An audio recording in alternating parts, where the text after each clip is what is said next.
Merci beaucoup Stéphano et merci surtout à Jean-Paul Carteron de nous donner l'occasion d'être associés à ce débat. Et je remercie toutes les personnes qui sont venues ici pour pouvoir engager une discussion avec nous. Et je remercie Emmanuela Del Rey aussi d'avoir introduit avec la perspective de l'Union européenne. Je pense que ce qui est important pour nous, États du Sahel, avec mon collègue de l'Alliance des États du Sahel, avec mon collègue du Burkina et puis l'ambassadeur du Niger, c'est de pouvoir donner quelques clés de compréhension de ce qui se passe dans cet espace qui lui-même aujourd'hui fait l'objet d'une telle désinformation que les gens n'ont vraiment pas le temps d'essayer de comprendre ce qui est en train de se passer. On est pour, on est contre, on se prononce, on se positionne, mais je pense qu'il faut avoir les clés de lecture qui me semblent être importantes. D'abord, le premier élément, c'est d'abord sur le Sahel, parce que je vois que le titre, c'est les États du Sahel. Il faut comprendre que les États du Sahel ne sont pas que les 3 États du Sahel, ou même ceux qui étaient appelés avant le G5 Sahel, mais que le Sahel comprend du Sénégal jusqu'à la Somalie, et le Maroc, la Libye, d'autres pays font tous partie de ce Sahel où il y a un continuum humain, géographique, géopolitique, etc. Donc il faut comprendre cet élément. Maintenant, pour ce qui concerne l'Alliance des États du Sahel, il a parlé de la partie contre. La partie contre aide seulement à comprendre le contexte. Le Mali, le Burkina, le Niger sont tous des pays en transition. C'est des pays qui ont eu aussi un différend très profond avec le reste des pays de la CEDEAO pour comprendre le sens de ce qui est en train de se passer dans nos États, qui est une crise très profonde qui dépasse juste le label de coup d'État, parce que si on prend le Mali, le Burkina, aujourd'hui, ce sont des pays qui avaient perdu entre 40 et 60% de leur territoire dû à l'insécurité, au terrorisme, à l'intervention de l'OTAN en Libye qui a déstructuré et déstabilisé toute la région. Et ce matin, dans le panel sur la démocratie, on est revenu encore dessus pour dire que oui, mais tout le monde veut la démocratie, c'est une valeur universelle, mais la démocratie ne peut exister que dans un État. Et nous, on n'avait pas d'État. On est en train de construire des États. Et nos interlocuteurs sont en train de préparer des élections. Donc on ne peut pas se comprendre. Donc je pense que ça nous a amené dans un différend extrêmement profond avec le reste de la région et des sanctions ont été imposées à nos pays. Ce qui me semble aussi normal, il ne faut pas qu'on pense que ce n'est pas normal. La CEDEAO a ses règles, nous en étions membres, nous avons accepté ces règles, mais la plupart de ces règles, c'est la suspension de nos organisations quand il y a des changements dits anticonstitutionnels. Mais il y a eu des sanctions économiques et financières qui ont été imposées à ces pays sans aucune base légale. Il n'y a aucun traité, aucun texte de la CEDEAO qui est prévu qu'on puisse fermer les frontières. Jusqu'à demain. J'espère que des juristes pourront nous donner la réponse. On a utilisé l'Union économique et monétaire pour fermer nos banques centrales, pour fermer nos comptes bancaires des États, pour affamer les populations. Dans le cas du Niger, même les médicaments n'étaient pas autorisés. Pourtant, l'article 4 du statut de la Banque centrale indique que la banque ne peut recevoir d'injonction d'aucun autre organe, fût-il l'organe des chefs d'État. Mais ça a été fait. Bon, je pense que ça a été des erreurs qui ont, de mon point de vue, touché à l'ADN même de l'organisation. Parce qu'une organisation qui est faite pour intégrer, si elle commence à désintégrer, elle attaque son ADN. Et ça crée un fossé entre nous. On a essayé d'expliquer à nos amis de la CEDEAO, la suspension ne veut pas dire ostracisme et exclusion. Je suis heureux que ma sœur Barbosa est ici. Elle était ministre des Affaires étrangères de la Guinée-Bissau. La dernière discussion qu'on a eue avec la CEDEAO, c'était justement à Addis Abeba, si je ne me trompe pas, en janvier ou février 2023. On a eu un échange avec elle. Elle était présidente du Conseil des ministres de la CEDEAO. On dit, si vous ne faites pas attention avec la politique des sanctions, on va aller vers une cassure. Parce que même si on est suspendu, il y a un minimum d'engagement. On dit, il faut là que l'engagement reste sur 3 questions. 1, si vous discutez des questions qui touchent à nos pays, appelez-nous au moins pour 15 minutes. Écoutez-nous, on quitte la salle. 2, Si vous discutez des questions de sécurité, ça ne peut pas se faire sans le Mali, sans le Burkina. À l'époque, on était 3, ministres des Affaires étrangères, le Burkina, le Mali et la Guinée à l'époque. Et le troisième élément, on a dit, s'il y a des questions humanitaires, ça ne peut pas se faire sans nous. Et on nous a dit, mais pourquoi on a demandé ça? On a même accru les sanctions, on a ajouté les ministres des Affaires étrangères et même les chefs d'État. Ça nous a mené à la cassure. Et à partir de ce moment, nous, on a dit, bon, puisque nos chefs d'État sont sanctionnés, les ministres des Affaires étrangères sont sanctionnés, vous avez fermé la porte du dialogue. Donc, vous n'allez plus pouvoir aussi venir dans nos pays, sinon on ne peut pas aller chez vous. Je pense que ce sont ces erreurs accumulées qui nous ont amenés jusqu'à ce que, maintenant, il y a eu le coup d'État au Niger, et la CEDEAO a décidé de faire une intervention militaire. Vous savez que quand on est dans une union, ça veut dire qu'il y a même un pacte de non-agression. On ne peut pas se lever. Bon, c'est vrai, même si un chef d'État est renversé, se lever un matin pour dire qu'on va attaquer un pays, pour la CEDEAO qui, depuis 20 ans, a une force en attente qui est toujours en attente. Ça veut dire, en réalité, ce sont des acteurs extérieurs à la région qui dictent leur volonté à la CEDEAO. Je suis désolé de dire, même l'Union européenne a soutenu cette décision de la CEDEAO d'attaquer un pays souverain qui lutte depuis 10 ans contre le terrorisme. Ses frontières sont fermées. Quand vous attaquez le Niger, mais vous attaquez une armée, mais vous libérez les terroristes. Ils vont aller où? Au Mali, au Burkina, partout. Donc, à partir de ce moment, on s'est dit que cette organisation commence à être dangereuse pour nous. Non seulement on punit nos populations, mais le fait d'être membre peut même t'amener à ce qu'on attaque le pays. Donc, c'est là que le Mali et le Burkina ont décidé que si la CEDEAO attaque le Niger, mais nous qui considérons que nous, on est entré en guerre contre l'organisation. Et c'est à partir de cet instant que nous avons mis une alliance militaire défensive en place pour dire que bon, nous nous mettons ensemble pour faire face à une menace existentielle, mais en mettant en place une approche géopolitique de la question. Nous nous réunissons pour nous défendre d'abord. Mais en faisant ça aussi, on s'est dit, bon, c'est pas seulement une alliance, et je pense que c'est notre réponse qui a d'ailleurs dissuadé, en définitive, les gens ont commencé à comprendre que, bon, Niamey, ça ne sera pas une promenade de santé. On va faire face à 3 armées qui sont en guerre depuis 10 ans. Bon, donc, je pense que ça nous a amené à ça, et on s'est dit, bon, on va aller au-delà de l'alliance militaire pour créer, le 16 septembre 2023, donc on a créé l'alliance des États du Sahel sur la base de la charte du Liptako-Gourma. Mais on est en train de travailler maintenant pour aller beaucoup plus loin que ça. Pourquoi on veut aller beaucoup plus loin que ça? Ça, c'est la partie, on était dans la partie contre, comme tu as dit, c'est créer contre, mais ça, c'est juste expliquer le contexte.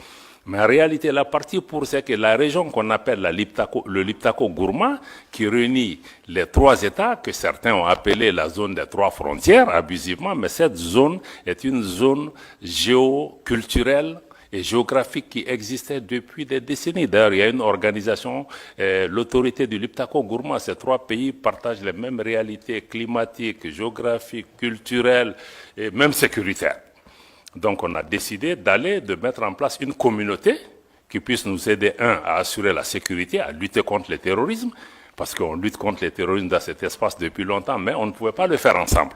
Maintenant, on va le faire ensemble. Et contre tous les autres facteurs d'insécurité, le deuxième pilier, c'est de travailler à mettre en place une intégration économique poussée, parce qu'il y avait déjà un espace économique et géoculturel qui était là pour pouvoir travailler, pour renforcer la libre circulation dans nos pays, avoir des projets intégrateurs dans le domaine de l'énergie, dans le domaine des transports, dans le domaine des infrastructures.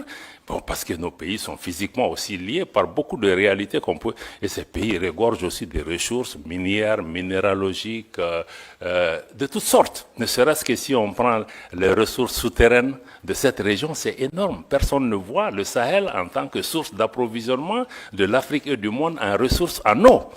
Parce qu'on voit que l'aspect désertique. Donc, je pense que ça, il y a l'aspect intégration économique sur lequel nos ministres des Finances et les ministres en charge du développement ont travaillé pour pouvoir vraiment nous rapprocher davantage. Et le troisième, c'est vraiment travailler ensemble pour que nos pays parlent d'une seule voix, avoir une action diplomatique coordonnée.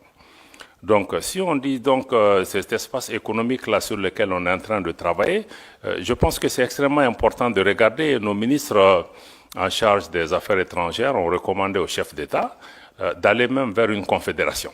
C'est-à-dire une confédération en prélude à une fédération des 3 États, qui se fera par étapes. Pourquoi nous proposons ça? Parce que nous, nos pays, je dois le répéter, la première réponse était peut-être raconte quelque chose, mais quand on a commencé à exister, beaucoup ont dit, même la CEDEAO, les premières réactions, quand on a signé la charte du Liptako-Gourma, c'est que ces pays veulent casser la région. Ils veulent diviser, ils veulent attaquer l'intégration africaine.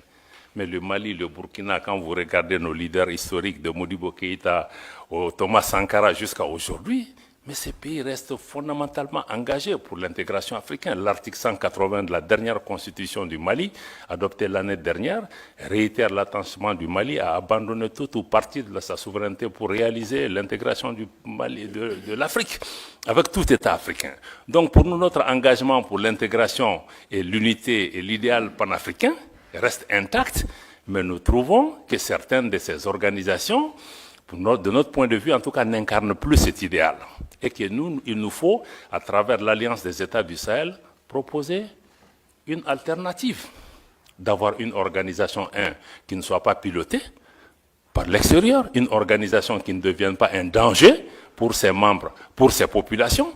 Comment on peut travailler à rapprocher nos populations en mettant en place une autre façon de faire. Je pense que c'est là où il me semble être important que vous compreniez, qu'on soit pour la CEDEAO, pour l'UEMOA, ou comprenez qu'avec l'AES, il y a une nouvelle donne géopolitique qui est là. Que vous l'aimez, que vous ne l'aimiez pas, peu importe. 2.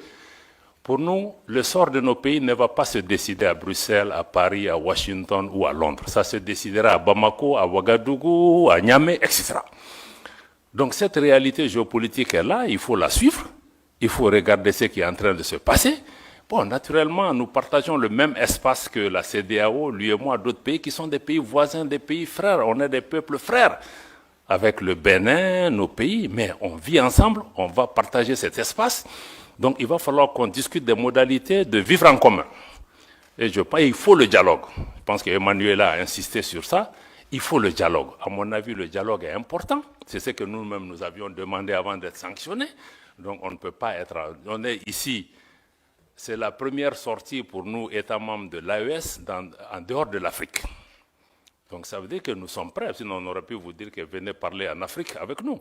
Mais si on est venu, c'est qu'on est ouvert, on veut que vous lisez la dynamique de l'AES à travers nous et non à travers des personnes qui sont mandatées ou qui ne sont même pas mandatées, qui analysent notre région, qui parlent en notre nom. C'est pourquoi on est là. Donc c'est vraiment dommage parce que moi je crois que beaucoup refusent le dialogue. Je me réjouis qu'Emmanuela et d'autres continuent vraiment à travailler sur ça. On est très peiné de voir que même des responsables européens, certains disent on ne va pas parler avec eux, même africains, certains disent on ne va pas faire de photos avec eux. Mais on dit mais ça nous fait quoi que vous preniez des photos avec nous? Mais ça ne va pas changer. Nous, on se bat pour le devenir de nos populations. On voit les gens qui meurent, moi une photo avec tel ou tel, ce n'est pas ce qui importe pour nous. Donc certains vont jusque-là, des pays voisins. Personne, je dis aux gens, personne ne va nous faire déménager de cette région. Que tu prennes la photo avec moi ou pas, mais on sera là. Tu seras là, je serai là.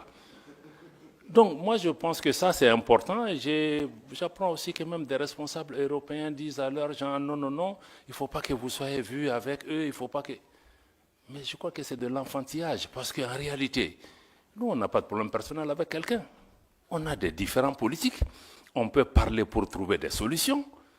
Mais vraiment, nous, on n'a pas... Je pense qu'il faut que nos dirigeants s'élèvent à la hauteur de leur tâche et de leur mission et non être dans des épiphénomènes de faire des photos ou de gérer des mains des gens. Moi, si c'est l'intérêt du pays, même avec le diable, je vais dealer. Voilà, donc quand c'est nécessaire. Donc je pense que ça me semble être... ça me semble être important. Voilà, donc du point de vue de l'AES, je vois que c'est ce qu'il faut que vous compreniez. Il y a une dynamique qui est en cours. La CEDEAO va continuer son parcours. On va se parler. On va identifier des moyens de coexistence pacifique. Surtout, ce qui est important, c'est comment travailler pour pouvoir préserver l'intérêt de nos populations qui vivent dans ce pays. Des pays qui ont toujours été fraternels. Je vous dis que nos populations sont en avance sur nous. Tous les problèmes que vous voyez dans la région, c'est entre les dirigeants. Hein? Ce n'est pas entre les peuples. Moi, je vais dans tous ces pays où les dirigeants ne veulent pas nous parler, mais les peuples sont chaleureux avec nous. Donc les populations n'ont pas de problème, il faut que les dirigeants suivent leur population. Voilà, donc pour moi, vraiment, c'est ça. Je vais peut-être laisser le reste pour qu'on vienne vraiment à des questions majeures, mais aujourd'hui, l'AES se bat pour ça. Pour une gouvernance, améliorer une gouvernance qui réponde aux préoccupations de nos populations. Préoccupation numéro 1, sécuritaire. Sécuritaire pour reprendre en main nos États. Et ensuite, créer des modèles de gouvernance qui peuvent. 2, mais il faut une économie, il faut une transformation structurelle de nos économies pour que nos économies profitent à nos populations. Parce que toutes ces richesses qui sont là, nous, au État de l'AES, nous voulons désormais discuter différemment avec ces États, parce que les anciennes puissances coloniales ou d'autres, il y avait des donnes qui étaient là. Nous, on n'est plus dans ça. On veut rabattre les cartes pour regarder. On veut naturellement que les partenaires qui viennent gagnent, mais qu'en priorité, nos populations gagnent. Et on sait que les ressources sur lesquelles on est assise nous permettent de discuter d'abord pour que ça bénéficie à nos populations. Si d'autres partenaires en bénéficient aussi, c'est tant mieux. Donc nous sommes dans cette ouverture, réaffirmer notre souveraineté, y compris la souveraineté économique, le contrôle de nos matières premières, qu'on puisse discuter les choses par rapport à ça. Et sur le plan global, nous voulons travailler au niveau pour un monde multipolaire. Un monde où ce n'est pas un club de 2, 3, 4 pays qui contrôlent le monde, mais que les forces politiques, économiques, sociales qui sont apparues dans le monde, que chaque voix compte, qu'il y ait plus d'équité, que la politique de 2 poids, 2 mesures, ça cesse. Qu'on cesse aussi d'instrumentaliser les Africains les uns contre les autres, parce que moi je trouve que même notre différend avec la CEDEAO, c'est d'autres qui nous distraient. On n'en a pas besoin. Donc je vais vraiment attendre les questions pour pouvoir vous revenir, pour dire qu'encore une fois, si l'AES a été créé dans un contexte pour réagir à quelque chose, aujourd'hui nous sommes dans une dynamique de construction d'une intégration régionale, d'une autre approche à cette intégration régionale, une intégration qui, de notre point de vue, doit être une véritable intégration des peuples et non une intégration d'État ou de chefs d'État. Voilà, c'est vraiment la dynamique que nous partageons avec le Burkina et le Niger. Et aujourd'hui, sur le plan de la sécurité, nous travaillons, il y a des résultats probants sur le terrain. Le Mali, aujourd'hui, après 10 ans de présence étrangère, a aujourd'hui le contrôle de l'ensemble de son territoire national. Et la reprise de Kidal, il y a quelques mois, est un exemple concret. Et il y a beaucoup de Kidal qui vont se passer aussi sur le terrain, dans notre espace. Nous souhaitons que vous soyez des observateurs objectifs avisés et que vous regardez comment vous engagez avec cet espace, mais avec ou sans vous, nous allons avancer. Il faut que les gens aussi comprennent ça. Si les Européens ne sont pas là, les Chinois seront là, les Russes seront là, les Australiens seront là. Donc aujourd'hui, là, on n'est marié à personne. Voilà. Je m'arrête là. Merci beaucoup.